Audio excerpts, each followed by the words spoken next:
रहा है हमारा, हिंदी में अधिकार शुल्क।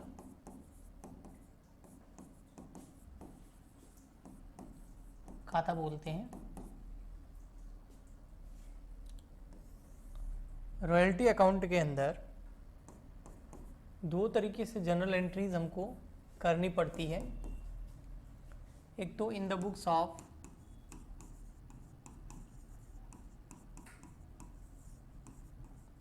लेसी, ठीक है, यानी कि किराएदार की पुस्तकों में,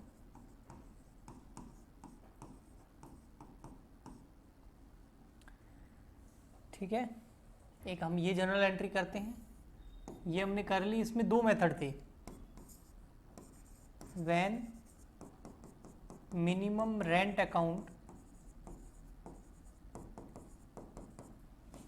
नॉट ओपन, और सेकंड था व्हेन मिनिमम रेंट अकाउंट। ये हमने कर लिया, ये भी कर लिया और ये भी कर लिया।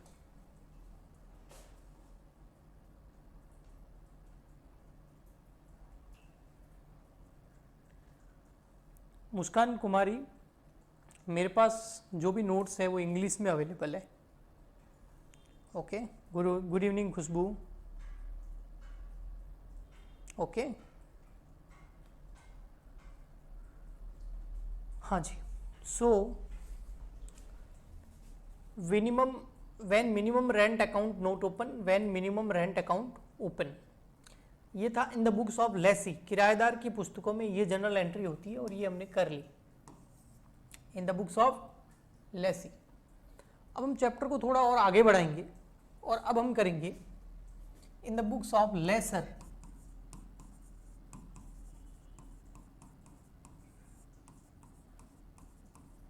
ठीक है, यानी कि लेसर बोलो या क्या बोलो, लैंडलॉर्ड, एक ही बात है। यानी कि भूस्वामी, भूस्वामी की पुस्तकों में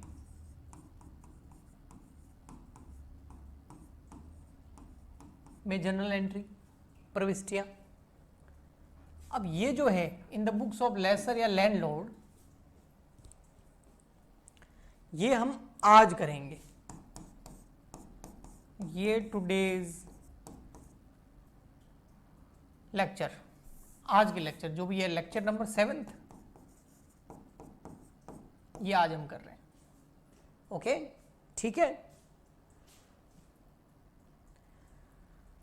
चलो खुशबू, करें स्टार्ट। आपस में बातें नहीं करनी है, यहाँ फोकस करना है, क्योंकि आपस में बातें करने लग गए तो इधर मैं जो पढ़ा रहा हूँ उसको कौन पढ़ेगा। ठीक है, चलो जी। ओके खुशबू, मुस्कान, हाँ, तो हम कर रहे हैं इन द बुक्स ऑफ। अब ध्यान से समझना बेटा ये एंट्रीज।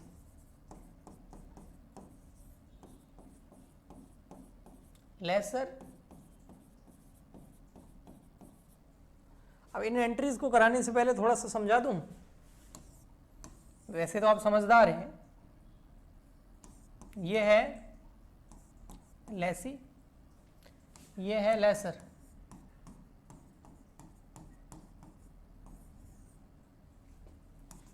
जो लेसर है यानी कि लैंडलॉर्ड है, वो अपना कोई लैंड प्रोडक्शन के लिए इसको देता है, लेसी को, और इसके बदले में लेसी जो है वो रॉयल्टी पे करता है, फी, किसको, लेसर को। कहने का मतलब लेसी के लिए रॉयल्टी फीस जो है वो एक तरह का एक्सपेंस है, इसलिए हम इसको डेबिट करते थे। रॉयल्टी अकाउंट हमेशा डेबिट होता था, बाद में पीएनएल में ट्रांसफर करते टाइम क्रेडिट करते थे in the books of Lesi, आपको याद होगा।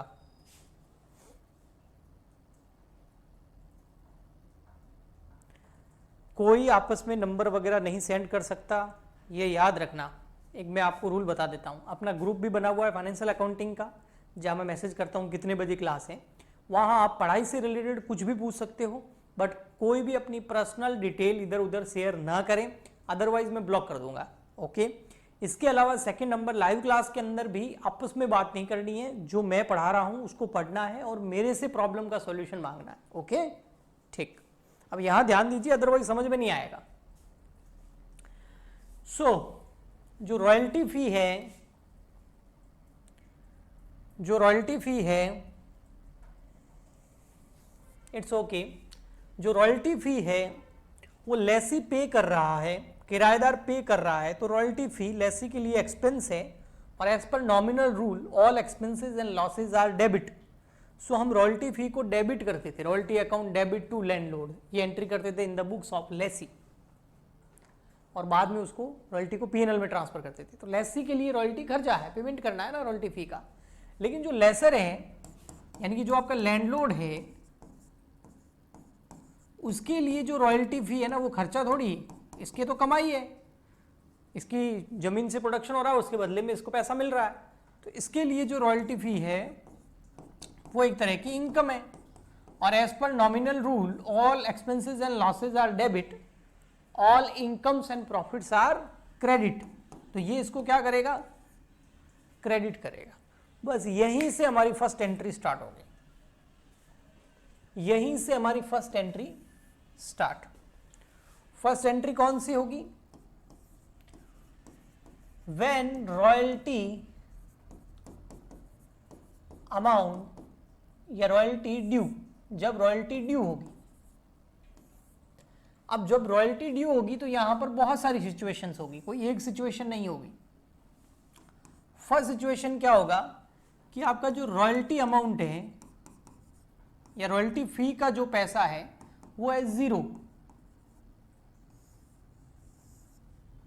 वो क्या है, 0 है, प्रोडक्शन हुआ ही नहीं। ये पहले भी हम कर चुके हैं इन द बुक्स ऑफ लेसी, किराएदार की पुस्तकों में भी कर चुके हैं। मेरी बातों पे, मेरे शब्दों पे ध्यान दोगे ना तो आपको ज्यादा अच्छे से समझ में आएगा।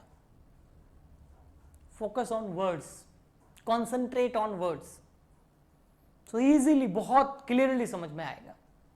मैं कह रहा हूं हम इन द बुक्स ऑफ लेसी भी कर चुके हैं कि कई बार क्या होता था, प्रोडक्शन होता ही नहीं था तो रॉयल्टी हो जाता था 0, लेकिन मिनिमम रेंट के चक्कर में लेसी पे करता था लेसर को मिनिमम रेंट, और वो शॉर्ट वर्किंग हो जाता था। तो उस सिचुएशन, वो की same situation in the books of lessor भी तो होगी, in the books of landlord भी तो होगी, कि रॉयल्टी बन नहीं रहा है लेकिन सामने वाला फिर भी पैसा अपन को दे रहा है। हाँ, तो इस केस में क्या होगा, पैसा लेना है, अभी तो ड्यू हुआ है ना, रॉयल्टी ड्यू हुई, तो इस केस में एंट्री होगी लेसी अकाउंट डेबिट। अब आप बोलोगे सर लेसी यानी कि वही किराएदार, उसके अकाउंट को डेबिट करना है। क्यों? क्योंकि अभी रॉयल्टी ड्यू हो रही है, इस बार पैसा देना नहीं है। अपने आप को इस बार लेसर समझो, अपने आप को लैंडलॉर्ड समझो, और आपको इस बार रॉयल्टी मिलेगी। किससे मिलेगी? लेसी से मिलेगी, किराएदार से मिलेगी, जिसने आपकी जमीन ले रखी है, प्रोडक्शन कर रहा है, वो आपको देगा। लेकिन अभी ड्यू हुई है, अभी तक उसने दिया नहीं है, तो उससे लेना है ना। हाँ, तो वो हमारा डेटर हो गया एक तरीके से। वो लेसर के लिए क्या हो गया, एक तरह से डेटर हो गया, अभी पैसा लेना है उससे, अभी तक मिला नहीं है लेकिन ड्यू हो गया है, 1-2 दिन में दे देगा। तो जब तक नहीं देगा तब तक वो हमारे लिए एसेट है, डेटर है। और एसेट आपको पता है ना, एसेट इंक्रीज होती है तो क्या करते हैं, डेबिट, है ना। ये वाला रूल तो कई बार बता चुका हूं मैं आपको, मॉडर्न रूल से अकाउंटिंग करते हैं। एसेट्स ऑलवेज क्या होती है, डेबिट। एसेट इंक्रीज हो जाए तो डेबिट करो, एसेट डिक्रीज हो जाए तो क्रेडिट करो। लायबिलिटीज क्या होती है, क्रेडिट। लायबिलिटी को बढ़ाना हो तो क्रेडिट करो, लायबिलिटी को कम करना हो तो डेबिट करो। पहले भी बता चुका हूं, ये मॉडर्न रूल बहुत काम के, जनरल एंट्री इनके बिना होगी नहीं। फिर एक नॉमिनल रूल है जिसको नॉमिनल अकाउंट बोलते हैं। जितने भी एक्सपेंसेस हैं, लॉसेज हैं, डेबिट। जितनी भी इनकम है, प्रॉफिट है, उसको क्या करो, क्रेडिट। बस इन्हीं रूल से पूरी जनरल एंट्री होती है। तो मैं कह रहा हूं अभी कि सामने वाले से पैसे लेने हैं लेसी से, अभी तक उसने दिए नहीं है, लेकिन हम मांगते हैं उससे, तो हमारी एसेट हो गई, डेटर हो गया एक तरह का, और एसेट बढ़ रही है ना, तो हम क्या करेंगे, डेबिट। इसलिए मैंने यहाँ पर लेसर को क्या किया, डेबिट किया, क्योंकि पैसे लेने हैं। सॉरी, लेसी को क्या किया, डेबिट किया। लेसी से पैसे लेने हैं हमको, किराएदार से पैसे लेने हैं, तो डेबिट हो गया। हम कौन है अभी, हम कौन है, जिसकी बुक्स में एंट्री कर रहे हैं वो बन जाओ, हम है लेसर, भूस्वामी, लैंडलॉर्ड है हम। हमारी जमीन पे कोई प्रोडक्शन कर रहा है तो उससे पैसे लेने हैं, ड्यू हो गए लेकिन अभी तक दिए नहीं है, तो वो हमारा डेटर हो गया, डेबिट कर दिया। और रॉयल्टी तो जीरो बन रही है क्योंकि प्रोडक्शन हुआ नहीं है। अगर ये वाली सिचुएशन हो, रॉयल्टी तो जीरो बन रही है, हाँ, तो वो सामने वाला अपनी जेब से देगा, हाँ, मतलब मिनिमम रेंट देगा ना अपनी जेब से, तो वो शॉर्ट वर्किंग दे रहा है हमको, कभी ना कभी हमसे क्या करेगा, रिकॉप करेगा। तो इसका मतलब वो जो पैसा दे रहा है वो कभी वापस भी ले सकता है, हाँ, तो वो हमारी लायबिलिटी हो गई। तो एसेट के साथ साथ लायबिलिटी भी बढ़ रही है, और लायबिलिटी बढ़ती है तो हम क्या करते हैं, क्रेडिट करते हैं। तो हम यहां पर कर देंगे royalty reserve account. Royalty reserve आपके किसके लिए यूज आएगा, शॉर्ट वर्किंग के लिए यूज आएगा। वहां हम शॉर्ट वर्किंग यूज करते थे, यहां हम रॉयल्टी रिजर्व यूज करेंगे, क्योंकि अपनी जेब से दे रहा है तो कभी ना कभी वसूल करेगा। तो हमारी लायबिलिटी है कि इसको संभाल के रखना है, हो सकता है आने वाले टाइम में हमसे वापस ले ले, जब प्रोडक्शन ज्यादा होगा तब काट लेगा पैसा वो। ओके, ठीक, रिकॉपमेंट का राइट रहेगा। ये तो होगा जब रॉयल्टी हो जीरो। नेक्स्ट आता है अगर रॉयल्टी जीरो तो नहीं है, लेकिन रॉयल्टी फी जो है वो मिनिमम रेंट से कम है। मिनिमम रेंट से क्या है, कम है। रॉयल्टी जीरो नहीं है बेटा, रॉयल्टी मिनिमम रेंट से क्या है, कम है। इसका मतलब कुछ रॉयल्टी है और कुछ शॉर्ट वर्किंग है, यानी कि कुछ हमारा रॉयल्टी बन रहा है और कुछ वो अपनी जेब से दे रहा है, क्योंकि रॉयल्टी मिनिमम रेंट से कम है। फॉर एग्जांपल के लिए आपकी रॉयल्टी है 5000, रॉयल्टी कितनी है 5000 और मिनिमम रेंट है 8000। अब सामने वाला आपको कितने देगा 8000, लेकिन रॉयल्टी के कितने हैं 5000, मतलब आपने कमाए तो 5 ही है, लेकिन सामने वाला देगा आपको 8, अपनी 3 अपनी जेब से देगा। तो सामने वाले से कितने लेने हैं इस केस में, लेसी से, सर लेने तो 8000 रुपए हैं, तो लेसी अकाउंट डेबिट हो जाएगा 8000 से। इसमें से एक तो हमारी कमाई है कितनी, 5000 रुपए की कमाई है ना हमारी, रॉयल्टी फीस कमाई है हमने, और इनकम क्या होती है, credit as per nominal rule, तो ये कमाई तो क्रेडिट हो जाएगी टू रॉयल्टी अकाउंट। कितना 5000 रुपए, 5000 तो हमने कमा ली। बाकी की सर 8000, बाकी के 3000 रुपए वो तो वो अपनी जेब से दे रहा, हमने कमाए नहीं है लेकिन फिर भी दे रहा है, तो कभी ना कभी वापस देने पड़ेंगे। तो वो हमारे लिए एक तरह की लायबिलिटी है, यही वाली रॉयल्टी रिजर्व वाली, मतलब शॉर्ट वर्किंग हो गई ना। तो यहां डाल देंगे रॉयल्टी रिजर्व। इसको क्रेडिट क्यों किया रॉयल्टी रिजर्व को, क्योंकि कभी ना कभी रिकॉपमेंट हो सकता है, वो पैसा वसूल करेगा। जब वसूल करेगा तब इस रॉयल्टी रिजर्व यानी कि शॉर्ट वर्किंग को हम क्या कर देंगे, डेबिट कर देंगे। आगे आएगा एंट्री देखना, तो ये हो गया 3000। ओके, और क्या सिचुएशन हो सकती है, रॉयल्टी जीरो होगी तो पूरा का पूरा शॉर्ट वर्किंग, रॉयल्टी जो है वो मिनिमम रेंट से कम होगी तो कुछ शॉर्ट वर्किंग होगा, कुछ रियल रॉयल्टी होगा, सामने वाले से लेना है, अभी तक लिया नहीं है, तो वो डेटर है हमारा, उसको डेबिट कर दिया। नेक्स्ट हो सकता है रॉयल्टी अमाउंट या रॉयल्टी फी जो है वो रॉयल्टी फी हो ज्यादा, किससे ज्यादा हो, मिनिमम रेंट से। कैसे कि रॉयल्टी फीस बन रही है आपकी, फॉर एग्जांपल के लिए रॉयल्टी फीस बन रही है 10,000 रुपए और मिनिमम रेंट आपका 8,000 रुपए है, तो इस बार आपका रॉयल्टी फीस ज्यादा हो गया, तो इस बार शॉर्ट वर्किंग नहीं होगी। सामने वाले से कितने लेने हैं, 10,000 रुपए लेने हैं। ओके, तो हम क्या करेंगे, लेसिस से लेने हैं तो डेबिट कितने लेने हैं 10,000, और पूरे के पूरे किसके लेने हैं, रॉयल्टी के। इस बार शॉर्ट वर्किंग है नहीं, तो ये सिचुएशन हो सकती है। Next second number, royalty due हो गई, हाँ, अब केवल ड्यू ही रहेगी नहीं, उसके बाद रॉयल्टी का पैसा मिलेगा भी तो सही ना, तो सेकंड होगा व्हेन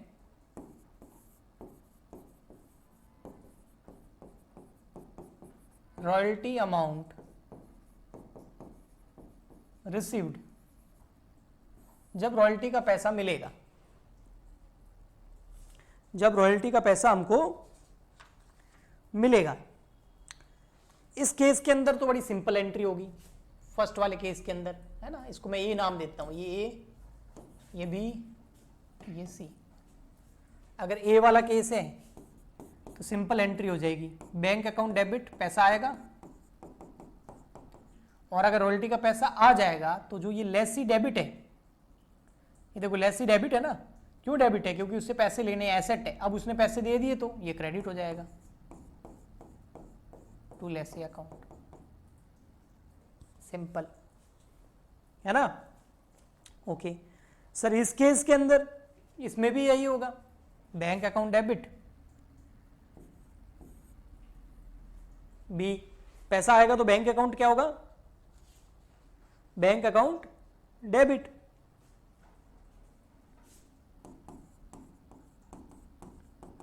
और जो लेसी डेबिट है वो क्या हो जाएगा? क्रेडिट। जैसे यहां तो अमाउंट भी है, कितना आएगा? 8,000 रुपये आएगा। थर्ड वाला सी नंबर, सी नंबर जो है थर्ड वाला जो है उसके अंदर थोड़ा सा मैं आपको अच्छे से समझना।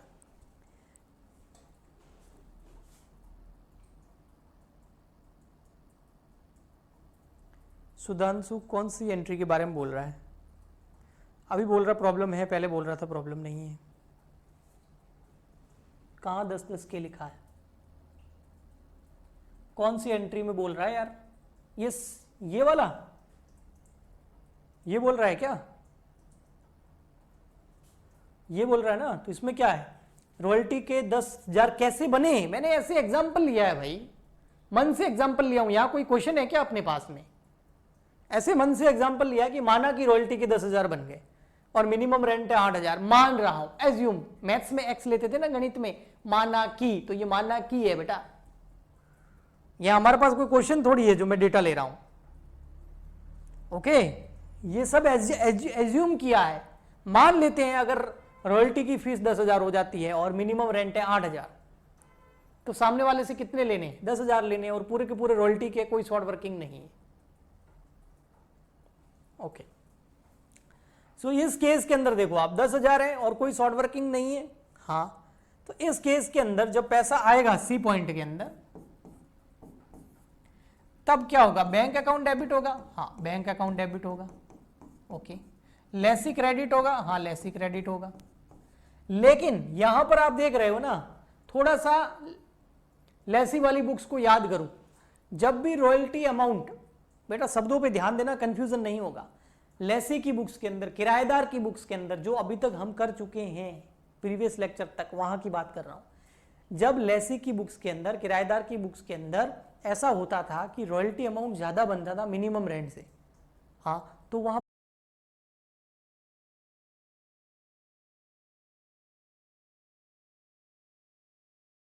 कि सामने वाला जो है पूरे पैसे नहीं देगा। क्यों नहीं देगा? वो बोलेगा भैया जो पिछले मेरे जेब से दिए थे वो काट रहा हूं, तो वो काटेगा ना, तो काटेगा तब शॉर्ट वर्किंग का यहां रिकॉपमेंट हो सकता है, क्योंकि यहां पर मिनिमम रेंट से ज्यादा रॉयल्टी बन रही है। तो रिकॉपमेंट जब होगा ना, तो क्या होगा? जब शॉर्ट वर्किंग होती थी तो रॉयल्टी रिजर्व देखो क्रेडिट होता था, तो यहां पर क्या हो जाएगा? Royalty reserve debit. Royalty reserve account क्या हो जाएगा? डेबिट। मान लेते हैं ये देखो, ये सेम एंट्री कि 10,000 रुपए लेने थे, लेकिन सामने वाले ने जो है 2,000 रुपए शॉर्ट वर्किंग के काट लिए, 8,000 रुपए कम से कम देने होते हैं तो हमको दे दिए। आया समझ में? तो ये होगी आपकी एंट्री नंबर सेकंड। ये बेटा मैं आपको सिर्फ समझाने की कोशिश कर रहा हूं कि ये सिचुएशंस हो सकती है। आगे जब न्यूमेरिकल क्वेश्चन आएगा, जब हम इन एंट्रियों को न्यूमेरिकल क्वेश्चन से सॉल्व करेंगे तो और बेहतर समझ में आएगी। ओके, थर्ड में क्या होगा? हाँ भैया, थर्ड एंट्री क्या होगी? थर्ड एंट्री क्या होगी, नहीं क्या हो सकती है आपके हिसाब से? सोच के देखिए। यही होगी कि जो हमारा रॉयल्टी अमाउंट है उसको हम पीएनएल में ट्रांसफर करेंगे। Royalty transfer to P&L। अब देखो लेसी के लिए, ये देखो मैंने यहां बताया भी था, कहां बताया था, अरे बताया तो था, कहां बताया था, यहां बताया था, ये देखो इन the books of Lesi royalty क्या होता था, खर्चा होता था, डेबिट करते थे, और जब P&L में ट्रांसफर करते थे तब ये क्रेडिट हो जाता था, रॉयल्टी अकाउंट खत्म कर देती। यहां पर रॉयल्टी फीस जो है वो लैंडलॉर्ड या लेसर के लिए क्या है, इनकम है, तो वो क्रेडिट कर रहा है। जब P&L में ट्रांसफर करेगा तो क्या करेगा, डेबिट करेगा, और वैसे भी इनकम जो है वो P&L अकाउंट के क्रेडिट साइड में जाती है, तो बस वही। तो यहां पर जो भी रॉयल्टी अमाउंट होगा, तीनों का ही केस ले रहा हूं, तो आपका रॉयल्टी अकाउंट हो जाएगा डेबिट और टू P&L अकाउंट। अब इस लेजर की P&L में पोस्टिंग करके देखोगे ना, तो देखो P&L अकाउंट क्या हो रहा है, क्रेडिट हो रहा है, तो P&L अकाउंट के क्रेडिट साइड में जाएगा बाय रॉयल्टी अकाउंट, क्योंकि इनकम है। ओके, इसके अलावा एक एंट्री और हो सकती है, लेकिन वो सिचुएशन पे डिपेंड करती है। फोर्थ, रॉयल्टी रिजर्व जो है, रॉयल्टी रिजर्व मतलब वही आपका शॉर्ट वर्किंग, तो रॉयल्टी रिजर्व जो है वो transfer to P&L account, but कब, when short working recoupment right expired. देखो वैसे भी आप याद करो, लेसी की बुक्स में भी यही करते थे, शॉर्ट वर्किंग को कब P&L में ट्रांसफर करती थी, जब उसका रिकॉपमेंट का राइट एक्सपायर हो जाता था, मतलब 2 साल तक रिकॉप कर सकते और 2 साल निकल जाते थे, फिर कल वाले क्वेश्चन में मैंने कराया था, फिर हम उसको शॉर्ट वर्किंग को भी P&L में ट्रांसफर करते थे। जब तक रिकॉपमेंट का राइट एक्सपायर नहीं होता था, शॉर्ट वर्किंग को P&L में ट्रांसफर नहीं कर सकते। सेम यहां पर भी रॉयल्टी को तो आपने P&L में ट्रांसफर कर दिया थर्ड एंट्री में, ये देखो रॉयल्टी जो है ये तो ट्रांसफर हो जाएगा, ये भी हो जाएगा, लेकिन कहीं कहीं देखो रॉयल्टी रिजर्व भी है, जब उसने सामने वाले ने अपनी जेब से पैसा दिया, ये लायबिलिटी है, तो इसको वो रिकॉप करेगा, ठीक है, रिकॉप करेगा तो डेबिट हो जाएगा। यहां पर देखो, यहां रिकॉप करेगा तो डेबिट हो जाएगा, बट अगर रिकॉपमेंट का राइट एक्सपायर हो जाए तो फिर ये जो रॉयल्टी रिजर्व यहां क्रेडिट है ना, इसको हम P&L में ट्रांसफर कर देंगे डेबिट करके।